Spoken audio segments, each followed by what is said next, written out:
नमस्कार दोस्तों, आज इस वीडियो में हम चंद्रयान 3 के बारे में जानेंगे। चंद्रयान 3 मिशन पहले के 2 मिशन से कितना अलग है, चंद्रयान 3 मून पर कब पहुंचेगा, चंद्रयान 3 का जो रॉकेट है उसे फैट बॉय का नाम क्यों दिया गया है और इस स्पेसक्राफ्ट को कैसे तैयार किया गया और इसके कितने सारे मॉड्यूल्स हैं जो इसको चांद के सतह पर ले जाएगा। ऐसे बहुत सारे इंटरेस्टिंग सवालों का जवाब आपको इस वीडियो में मिलने वाले हैं। वीडियो बहुत ही इंफॉर्मेटिव और इंटरेस्टिंग होने वाला है, तो चलिए शुरू करते हैं चंद्रयान 3 का पृथ्वी से लेकर चांद तक का सफर। 7, 6, 5, 4, 3, 0. Liftoff normal. Here we have a majestic liftoff of LVM-3 rocket carrying India's prestigious Chandrayaan 3 spacecraft. Auto tracking. यह भीम का रॉकेट आसमान को चीरते हुए अपनी भयानक दहाड़ से चारों ओर कंपन उत्पन्न कर रहा है। इसे हम यहाँ महसूस कर सकते हैं और यही दहाड़ है जो वैज्ञानिकों को रोमांचित करती है। LVM-3 के उत्थापन के साथ ही हमारे अंतरिक्ष यान चंद्रयान 3 की चंद्रमा की यात्रा प्रारंभ हो चुकी है। भारत का चंद्रयान 3 मिशन 14 जुलाई को सफलतापूर्वक आंध्र प्रदेश के श्रीहरिकोटा स्पेस स्टेशन से लॉन्च किया गया है।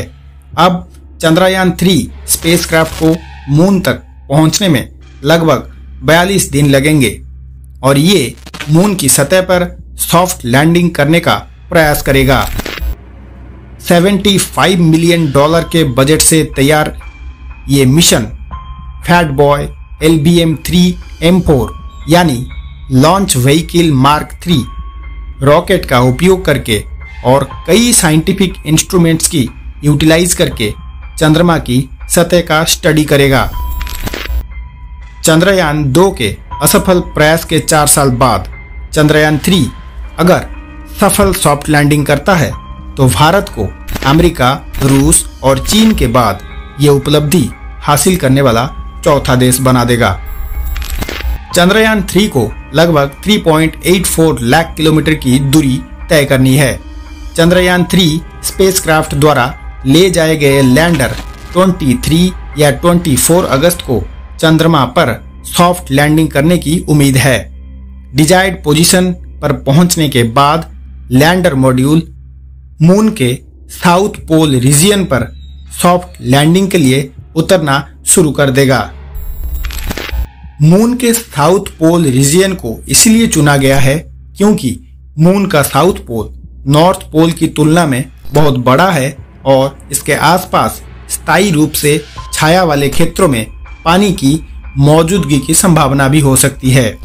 चंद्रयान 2 मिशन जो 22 जुलाई 2019 को लॉन्च किया गया था और ये चंद्रयान 3 मिशन इसी जुलाई महीने के दौरान लॉन्च करने का कारण यह है कि साल के इस भाग के दौरान अर्थ और मून एक दूसरे के करीब होंगे।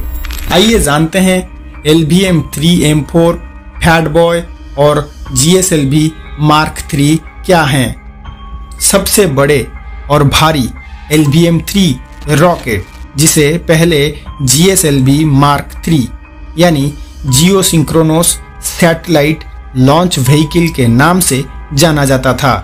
इसका हैवी लिफ्ट कैपेबिलिटी के लिए इसरो साइंटिस्ट ने इसका नाम फैट बॉय रखा है। इसको इंडिया का बाहुबली रॉकेट भी कहा जाता है। इसकी लंबाई लगभग 43.5 मीटर है। LVM-3 rocket 3 module propulsion, lander और रोवर का एक कॉम्पोजिट है, जबकि पहले रॉकेट का पहला चरण सॉलिड फ्यूल द्वारा संचालित होता है, दूसरा चरण लिक्विड फ्यूल द्वारा संचालित होता है और तीसरे और अंतिम चरण में लिक्विड हाइड्रोजन और लिक्विड ऑक्सीजन द्वारा संचालित क्रायोजेनिक इंजन होता है। लॉन्च व्हीकल चंद्रयान 3 के उड़ान भरने के बाद क्या होगा? साइंटिस्ट के अनुसार अपनी उड़ान में ओनली 16 मिनट से अधिक का समय के बाद रॉकेट लगभग 179 किलोमीटर की ऊंचाई पर चंद्रयान 3 स्पेसक्राफ्ट को बाहर निकाल देगा। स्पेसक्राफ्ट मून ऑर्बिट की ओर बढ़ते हुए पृथ्वी से 170 किलोमीटर निकटतम और 36,500 किलोमीटर दूर के साथ एक एलिप्टिकल साइकिल अर्थात अंडाकृति यानी अंडे के आकार में लगभग 5 से 6 बार पृथ्वी की परिक्रमा करेगा। लैंडर के साथ प्रोपल्शन मॉड्यूल गति प्राप्त करने के बाद मून की ऑर्बिट तक पहुंचने के लिए 1 महीने से अधिक लंबी यात्रा के लिए आगे बढ़ेगा, जब तक कि ये मून की सतह से 100 किलोमीटर ऊपर नहीं चला जाता। आइए जानते हैं चंद्रयान 3 में क्या है खास, जो चंद्रयान 2 मिशन से चंद्रयान 3 मिशन को डिफरेंट बनाता है। चंद्रयान 3 मिशन के बारे में खास ये है कि प्रोपल्शन मॉड्यूल में एक पेलोड इंस्टॉल है जिसका नाम सेप रखा गया है।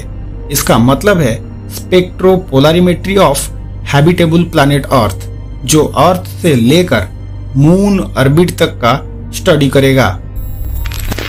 सेप पेलोड के अलावा प्रोपल्शन मॉड्यूल का दूसरा मुख्य कार्य यह है कि ये लैंडर मॉड्यूल को लॉन्च व्हीकल इंजेक्शन ऑर्बिट से लैंडर मॉड्यूल के अलग होने तक ले जाना है। अब मून की सतह पर उतरने के बाद लैंडर मॉड्यूल में ऐसे कई पेलोड्स हैं, जिसमें से एक है रंभा एलपी, जो मून के सरफेस का प्लाज्मा आयोन्स और इलेक्ट्रॉन्स के घनत्व यानी डेंसिटी और उसके परिवर्तनों को मेजरमेंट करेगा। लैंडर मॉड्यूल का दूसरा payload CHASTE Chandra's surface thermophysical experiment यानी ये पोलर रीजियन के पास मून सरफेस में थर्मल प्रॉपर्टीज को मेजरमेंट करेगा। आखिरी पेलोड है ILSA instrument for lunar seismic activity, जो लैंडिंग साइट के आसपास भूकंपीयता यानी सेस्मिक एक्टिविटी को मापने और लूनार क्रस्ट और मैंटल की विस्तार से एक रिपोर्ट तैयार करेगा। रोवर सॉफ्ट लैंडिंग के बाद लैंडर मॉड्यूल से बाहर आएगा और अपने पेलोड APXS यानी अल्फा पार्टिकल एक्सरे स्पेक्ट्रोमीटर के माध्यम से चंद्रमा की सतह का स्टडी करेगा, ताकि उसके सतह पर मौजूद केमिकल कॉम्पोजिशन और मिनरलोजिकल कॉम्पोजिशन का पता लग सके। रोवर, जिसका मिशन लाइफ 1 लूनार डे यानी 14 अर्थ डे है, उसके पास और भी एक पेलोड है जिसको LIBS यानी लेजर इंड्यूस्ड ब्रेकडाउन स्पेक्ट्रोस्कोप कहा जाता है, जो मून लैंडिंग साइट के आसपास के लूनार सॉइल और रॉक की जांच करेगा। 14 जुलाई को हुए चंद्रयान 3 मिशन के सफल लॉन्च के बाद अब पूरी दुनिया की नजर चांद पर उसकी सॉफ्ट लैंडिंग पर टिकी हुई है। इस मिशन को सफल बनाने के लिए कई दिग्गज वैज्ञानिकों को दिन रात की कड़ी मेहनत लगी है। अनुमान है कि चंद्रयान 3 लैंडर 40 दिनों की यात्रा के बाद 23 अगस्त को शाम लगभग 5:47 को चंद्रमा पर लैंड करेगा।